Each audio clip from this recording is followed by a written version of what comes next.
Good day, Crime Talk aficionados. This is Scott Reisch of Crime Talk, the most unbiased, fact-driven, true crime channel on YouTube. Thanks for watching. Let's get straight to the docket. First, an officer shows great restraint. Second, charges in a cold case from 1984. Third, Amy Cooper made 2 calls to frame an innocent black man. Fourth, the McCloskeys plead not guilty. Fifth, guess what? The officer accused of murder in Texas has a reputation for being a little overly aggressive. Sixth, Erik Menendez facing possible new charges. Wait till you hear what this could be. 7, a horrendous case in Texas. An update on the Florida fishing trip massacre. Things just got serious. And finally, our dumb criminal contestant of the day. Let's talk about it.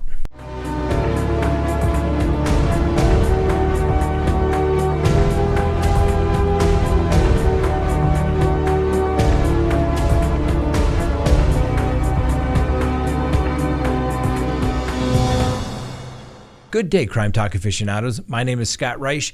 This is Crime Talk. If you haven't done so already, we'd ask that you hit that subscribe button, hit that little bell so that you receive notifications of when we go live or put up new content. And as always, leave me a comment below about what we talk about today. We have a busy docket, so let's get straight to it. First, an officer shows great restraint. A Hillsborough County, Florida police officer was stabbed by a young man. Now, this officer shows huge restraint in engaging with this young man who actually stabbed him. The young man, later identified as Nicholas Ferguson, had contact with the police because the sheriff's office responded to a call from the Fish Hawk Ranch neighborhood in Lithia to help Grace Point, a local mental health service, check on a 21-year-old man's well-being on Sunday afternoon. The man, Nicholas Ferguson, realized that he was going to be admitted to Grace Point under Florida's Baker Act. He then ran off and began sprinting down a wooded trail area. The sheriff deputy, Charles William, chased Ferguson on foot while another deputy followed behind them in a police car. After a brief chase, Williams tracked Ferguson on a wooded trail and tried using de-escalation techniques. He was actually doing a pretty good job of trying to calm the situation down. As Williams took Ferguson's right arm and tried to detain him, the chase suspect pulled a knife out with his left hand to reach over his right shoulder and stabbed Williams in the neck. Guess what happened next? A chase ensued. You can see in the video from the body cam that the officer had his pistol out. He could have been justified in firing shots. He had just been stabbed by a man who had stabbed him, i.e. a deadly weapon, and he is now fleeing, a felon fleeing. He didn't do that. He put the pistol away and used his taser to stop Mr. Ferguson. Even after Mr. Ferguson was incapacitated, the officer exercised huge restraint with this young man.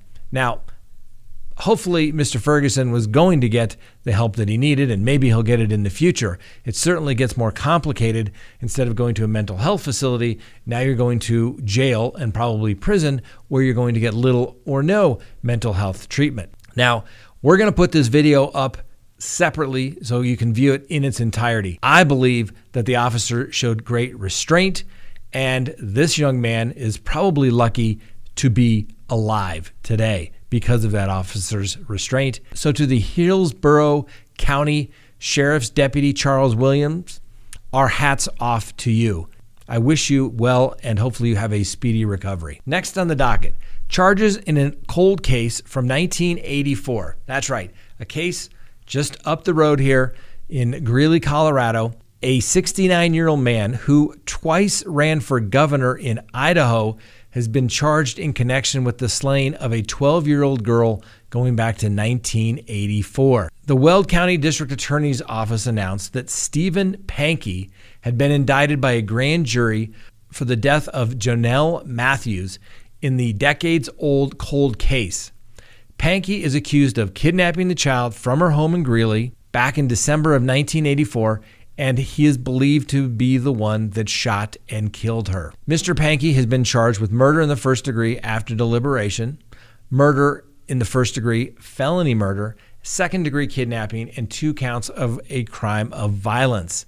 Now, the felony murder as well as the murder after deliberation carry life without parole. Pankey was arrested on Monday morning in Meridian, Idaho, and he is currently being held in a jail in Idaho so that he can come and face charges here in the state of Colorado. For a little back history here, back in September of 2019, authorities served a search warrant at the Twin Falls, Idaho home of Mr. Pankey. Now, he ran for governor in 2014 under the Constitution Party candidate and then ran again in 2018 in an attempt to gain the Republican nomination. Now, Matthew's body was found on July of 2019 by a construction crew unearthing ground as part of a pipeline installation. Her death was obviously ruled a homicide. During the press conference, the Greeley Police Department, both old and new officers, were praised for their work and not giving up on this particular matter, and hopefully justice will be done. Now, obviously, Mr. Pankey is charged with some very serious crimes, and it's unclear exactly what information has brought them to Mr. Pankey for this cold case. One would think it would be DNA. We'll wait and see, but we'll obviously give him the presumption of innocence until and if he is convicted or pleads guilty in a court of law. Next on the docket, Amy Cooper made 2 calls to frame an innocent black man. Do you remember Amy Cooper?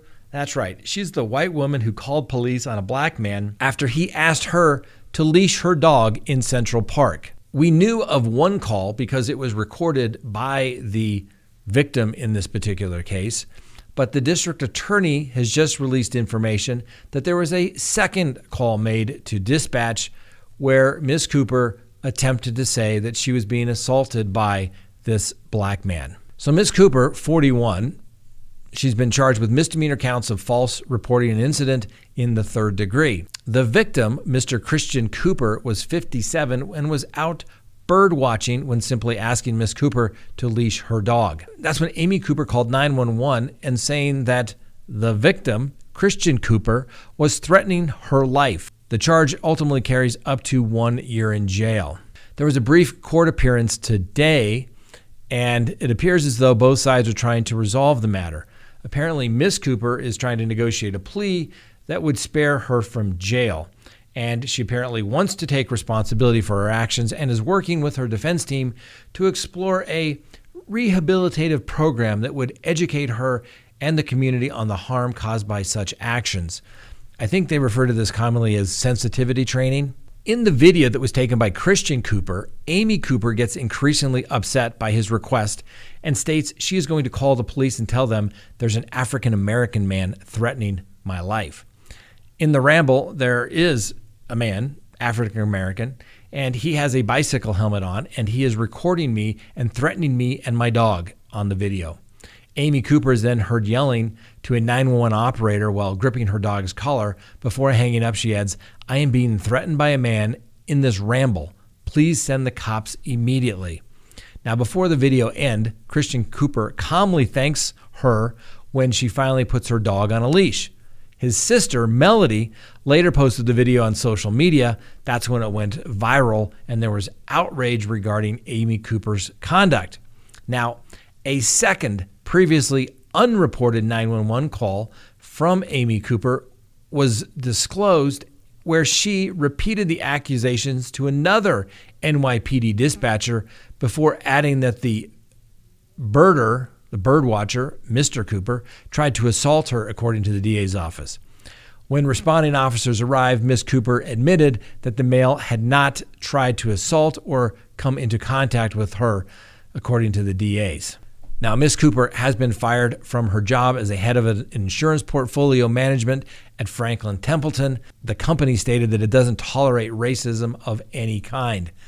The 41-year-old also surrendered her dog, Henry, to the shelter he was adopted from, though she was later reunited with the Cocker Spaniel.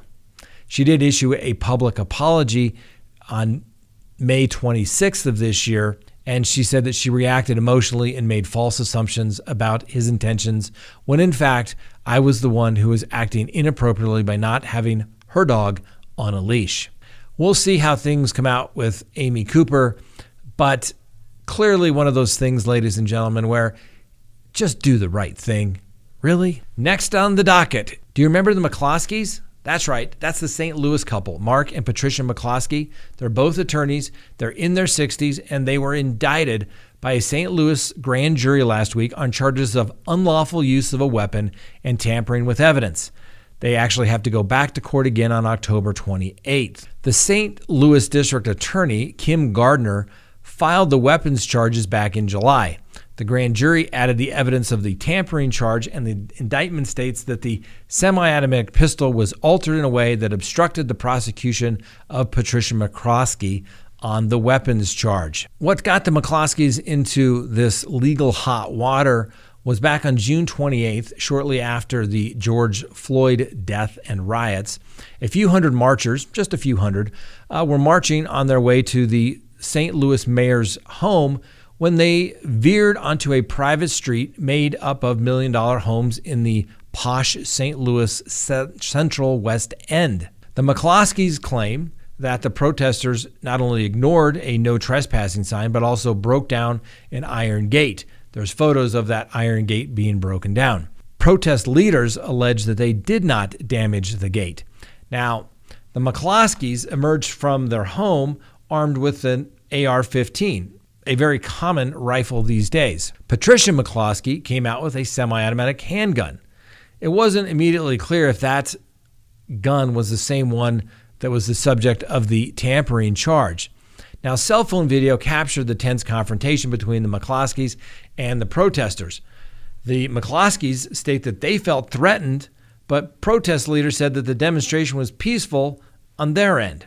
No shots were fired and no one was hurt at all. Normally, one has a right to protect yourself, you have a right to protect others, and you have a right to protect your property. I've seen the video of the McCloskeys out there on the property. At most, one could possibly charge them with perhaps menacing, in my humble opinion. But then you'd have to decide which person felt threatened by their actions. The McCloskeys believe that this is a complete political witch hunt, and the governor of Missouri has got involved and said that he supports the McCloskeys' actions and that the prosecutor in this particular case is just a rogue prosecutor looking to cause trouble for the McCloskeys and gain attention for herself. Now, 9 people involved in the protest were in fact charged with misdemeanor trespassing, but the city council's office, the city attorneys, dropped all of those cases in its entirety. Now, Mark McCloskey did state in a brief court appearance last week that he's frustrated that he now faces felony charges along with his wife, and while those trespassers face nothing. We'll have to continue to follow this case. Clearly, there's a lot of emotions on both sides. A lot of politicians are getting involved with this case, so we'll see if it is decided at the ballot box or whether it's going to be decided in the courtroom. Needless to say, the McCloskeys will not be armed during the pendency of this case. As a condition of bond, all firearms need to be surrendered. And of course, the McCloskeys are given the presumption of innocence until and if they are found guilty in a court of law. This case will probably come down to a jury to deciding whether a crime was committed, because the McCloskeys up to this point have been absolutely adamant that they have done nothing wrong. Next on the docket, let's take a quick recess. Ladies and gentlemen, you need to know with whom you are dealing with. You need to be able to do criminal background checks on people that you know and that you don't know. And when you do sign up for a criminal background check subscription, you can anonymously search as many people as you would like. And in that report that's literally generated, that searches millions of public records across the United States, you're going to get a report that shows criminal records, civil judgments, marital records, property records. You're going to be able to find out whether someone has emails, phone numbers, and social media sites associated with them. All types of things that you need to know. We've had more people let me know that have said, Scott, I signed up for this subscription service and somebody that I was going to get involved with intimately turned out to be not the person that they were representing themselves. We've had people let me know that they were going to do business with individuals and they did a background search and found out the person had criminal charges for fraud. Those are the type of things you want to find out before you get involved in that relationship, before you get involved in that business relationship. Go to crimetalksearch.com, sign up for your background subscription service. You'll be happy you did. Next on the docket, remember that Texas cop who's accused of fatally shooting an unarmed black man earlier this month? Well, has quite a reputation for harassing black citizens in the town. Now, former Wolf City police officer Sean Lewis apparently has quite the reputation for antagonizing and a reputation for being overly aggressive in his traffic enforcement methods. Lucas has been charged with the murder of Jonathan Price. Price was shot by Officer Lucas. It's on body cam video. Unfortunately, that body cam video has not been released so that we, the public, can see exactly what happened. But does it surprise you that this particular officer has a reputation for being a little overzealous? Doesn't surprise me at all. In these type of cases, if you go back and you look, a lot of the officers involved have lots of complaints for being overly aggressive. Shocking. Now, this now former police officer, Sean Lucas, is only 22 years old. Now, I'm not saying you have to be super old to be a police officer. With age comes maturity, and with maturity, hopefully making better decisions and choices.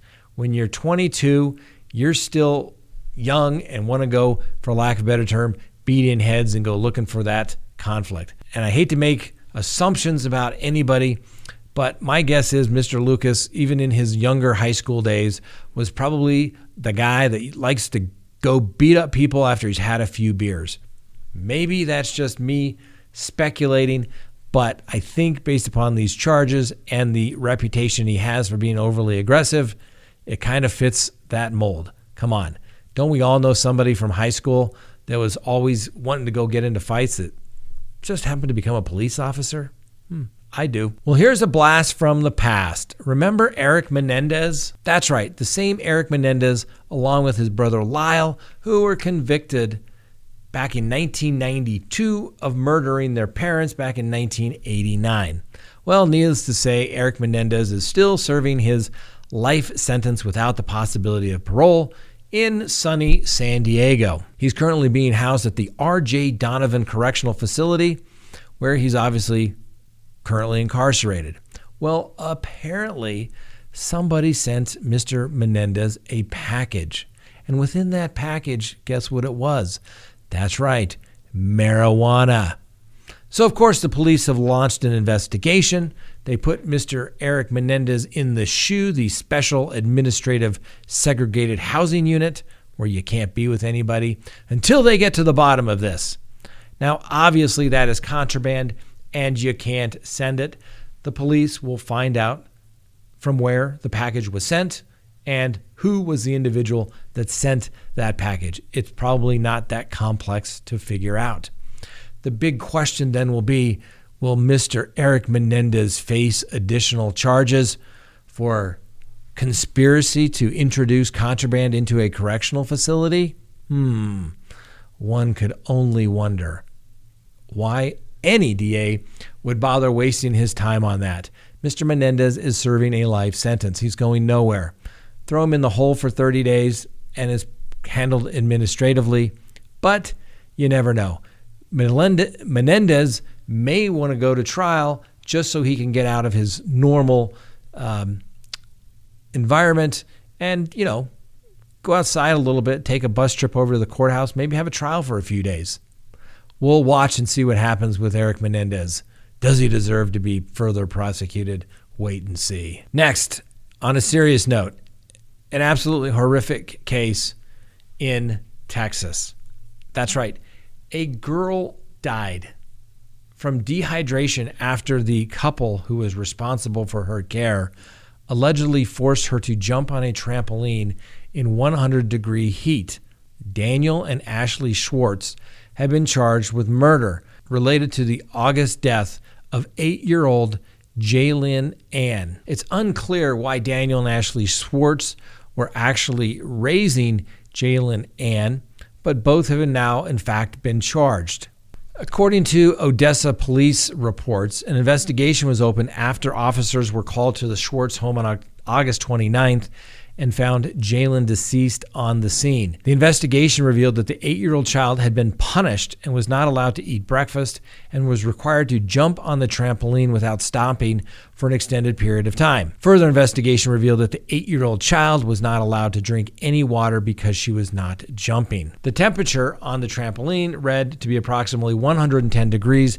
At the ground was approximately 150 degrees. The high temperatures in Odessa on August 23rd was 103 degrees. Final autopsy, which police obtained on Thursday, showed that Jalen's cause of death to be dehydration and ruled the manner of her death as a homicide. Jalen's biological mother, Alicia Anderton, wrote on social media that she'd been trying to get access to her daughter and Jalen's sister, who was also in the Schwartz family care at the time of Jalen's death. Apparently, she's been working really hard to get her life in order so that she could be reunited. So more than likely, this was some sort of foster care type of situation. Needless to say, you don't go around punishing your children through PT on 103-day temperature outside and dehydrate them. Let's use a little common sense here, ladies and gentlemen. Yes, you can use corporal punishment in most states to discipline your child, but you can't torture them. Now, we used to do this kind of thing in the military all the time. It was called physical training, PT incentive training. They would make you do push-ups, sit-ups, run, touch the pole, come back, roll around in the dirt, all that kind of things to reinforce what needed to be done and that you need to do it in a timely manner. But that was in the military. And guess what? The drill instructors let you do water, and it had to be for a limited period of time. So these two individuals, I don't know what they were thinking. Obviously, we'll give them the presumption of innocence, but they have some explaining to do for sure. This little girl died in their care from their disciplinary actions. Doesn't look good for them. Remember the Florida fishing trip massacre case that we talked to you about? That's right. The family of one of the victims of the Florida triple murder case had said that they wanted the death penalty for the suspected killers in that case. Now, 3 friends, Damian Tillman, Kevin Springfield, and Brandon Rollins, were brutally murdered when they had gone fishing to a popular lake near Frostproof, Florida on July 17th of this year. Now, 3 suspects, brothers Tony T.J. Wiggins, Robert Wiggins, and 27-year-old woman by the name of Mary Whitmore had been arrested and charged in connection with these brutal killings. Now, as of yesterday, the assistant state attorney who's handling this case, a Mark Levine, has filed a notice of intent to seek the death penalty and disclosure of aggravating factors. That notice states, comes now, the state of Florida, by and through the undersigned state attorney, pursuant to Rule 3.202 of the Florida Rules of Criminal Procedure, and hereby notifies the defendant that the state intends to seek the death penalty in the above captioned case. In addition, the state gives notice to the defendant that the state intends to prove the following aggravating factors. First, the defendant was previously convicted of another capital felony or a felony involving the use or threat of a violence of a person. And second, the capital felony was committed for the purpose of avoiding or preventing a lawful arrest or effecting an escape from custody. That notice was filed just yesterday in Florida.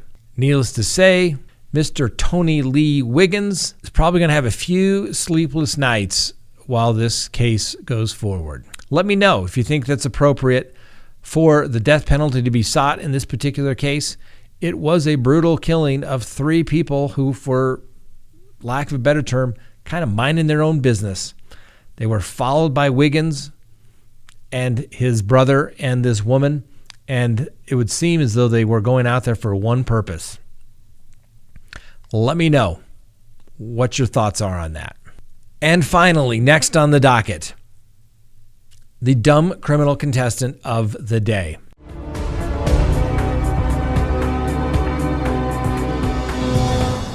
Now, if you've ever been in business, you know that you can always have somebody write a bad review for whatever reason. Every now and then we see comments that people just say, Scott sucks. I get it. I move along. But that's not what Mr. Daniel Ahearns did. That's right. He apparently was incensed over a pair of scathing reviews on Yelp regarding his Florida barbecue joint that he allegedly physically attacked his suspected online critic. Ahearns allegedly jumped atop the male victim and struck him several times while outside a residence in Largo. Ahearns was arrested for battery and booked into the county jail. He was released from custody early the following morning on a $500 bond for the misdemeanor charge. According to the arrest affidavit, the confrontation that took place Tuesday evening began when the victim, whose name was redacted, arrived at the Largo home. The victim is apparently the son of Ahearns' girlfriend. The victim, cops reported, sought to speak with his mother about threatening communications sent to him by Ahearns. In addition to texts, Ahearns allegedly called the man several times in regards to wanting to beat his ass about a restaurant review. A pair of brutal Yelp reviews published Monday disparaged the food at George's Boys Barbecue, the restaurant owned by Ahearns. Reviewer Sean R. claimed that he wouldn't even feed it to my dog, adding that the eatery's owners should spend less time threatening customers and more time on learning to cook properly. The second review, authored by Rick R., declared that it was not a great idea to threaten your customer due to you serving garbage barbecue. It's not clear in the affidavit whether Ahearns thought the victim authored both Yelp reviews or was somehow involved in their posting. Police charged that when the victim's mother opened her door, Ahearns shoved his way past and started to chase the victim around in the road. Eventually, after the victim tripped and fell to the ground, Ahearns, cops alleged, jumped on top of him and struck him several times while the victim covered his face with his arms. Now, Ahearns was arrested in July on multiple felony counts after allegedly punching his girlfriend in the face and placing a pillow over her face for 2 minutes. He's also accused of threatening a woman with a wooden board that he used to strike her vehicle. In a plea deal, Ahearns copped last month in the criminal mischief, a misdemeanor, and was fined $575 and credited for the 11 days he spent in county jail. Now, obviously, Mr. Ahearns is given the presumption of innocence on all of his cases unless and until he pleads guilty. But Mr. Ahearns, a teachable moment yet again. It's just words. Let it go. You can always respond by saying in the Yelp response that these people never visited the place, we never threatened anybody, and in fact, we have great food. That would seem like the easiest response to that Yelp comment, as opposed to going over and assaulting somebody and now being charged. And Mr. Ahearns, you are now our dumb criminal contestant of the day, which puts you in competition and in the running for the dumb criminal contestant of the week, the grand prize being a Crime Talk mug. We'll send it to you. You can display it at Georgia Boys Barbecue with honor if you, in fact, win. That's all we have for you today. Let me know what you think about what we talked about today.